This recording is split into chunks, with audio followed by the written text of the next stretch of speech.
the building of the Kaaba. The story is well known to you, and it was that the Prophet ﷺ was around 35 years old. Ibn Ishaq says he was 35 years old. The Kaaba was damaged by two things in the year before it was rebuilt. The first, a fire; the second, a flood, subhanAllah. And so they decided that they need to rebuild the entire Kaaba. Both damages had done. The fire weakened it, and then the flood pretty much destroyed the structure, even leaving some remnants here and there. It so happened that when the Kaaba was destroyed, there was a news of a sale going on in the city of Jeddah. At the time they called it Judah. And what had happened was that the Caesar of Rome had sent supplies to one of the cities of Yemen to build a massive church over there. So he got the best wood and the best marble and the best craftsmen to go and build that church in Yemen. But Allah had another plan. And so the books of Seerah mention that Allah sent a wind off the coast of Judah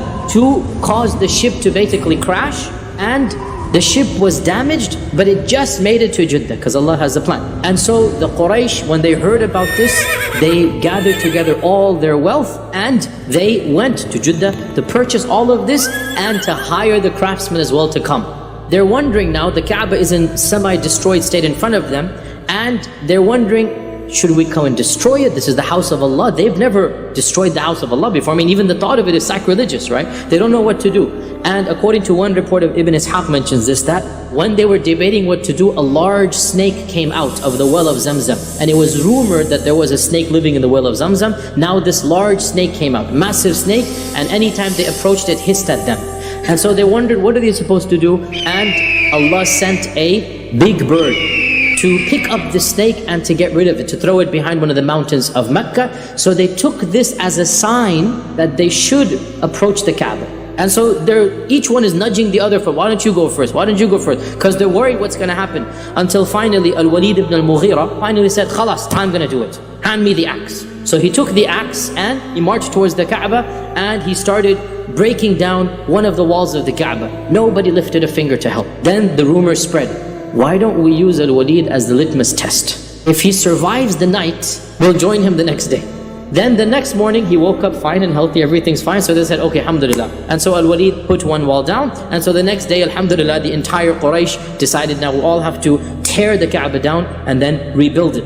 And what they did was, they divided all of the tribes into 4 groups based on their lineage. The closest tribes together, you get this wall. Another close group, you get this wall. So the Banu Abd Manaf is given the most prestigious, and that's the side of the wall. Why? Because they are the most prestigious. They knew it. Abdul Muttalib was from them, and Abdul Muttalib was who he was. So they get the most prestigious. The second most prestigious, the Banu Makhzum. Abu Jahl is from this tribe, right? The Banu Makhzum, they get the wall that is the Rukn Yamani to the black stone, the last fourth of the Kaaba. So they get the second most prestigious wall. And then there are other tribes, we don't have to mention their names, they get the other 2 walls. Now, you all know what happened. The Banu Abd Manaf and the Banu Makhzum are raising the corner that has the black stone, right? The black stone doesn't belong to either wall, it belongs to both. And so when they get to that area, trouble brews. Why? Because the Banu Makhzum and the Banu Abd Manaf are rivals. They remained rivals. So both of them said, put their foots down. They said, the black stone is my side. No, it's my side. And then the other tribes also put and said, why should you get the privilege? This is a special stone. Now the Arabs knew that the black stone was a special stone, even in the days pre-Islam. So can you imagine, for 5 days, heated arguments, they almost came to blows.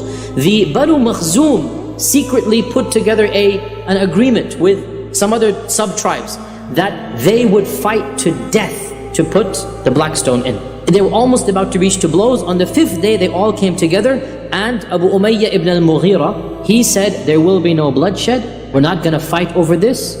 Let us just give it over to the first person who enters from the door. There was one major door, the one major area we can say. They didn't have a physical door. One area that you would come in when you would do tawaf. Whoever enters the first, he will be his decision. Now, what this basically meant for them it's the luck of the draw, it's lottery system.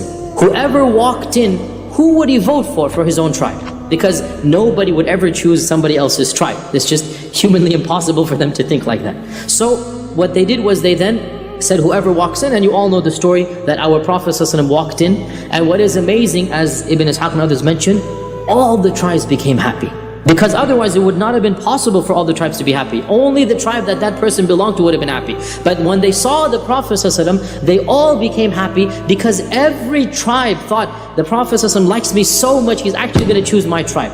And so, as you all know the story, the Prophet ﷺ instantaneously, he said, bring me a sheet, an izar, an upper garment. When it was brought, the Prophet ﷺ himself put it on the izar, put it on the garment, and he said, let every sub-tribe send its representative, send its chieftain, send your guy, and all of us will put it simultaneously. And so they all lifted it. So the Banu Makhzum, they fulfilled their promise because they were a part of those who lifted. So they didn't break their promise of fighting to the death, they fulfilled it. And all the tribes fulfilled it, and as you know, the Prophet ﷺ himself was the one who put it into that particular location.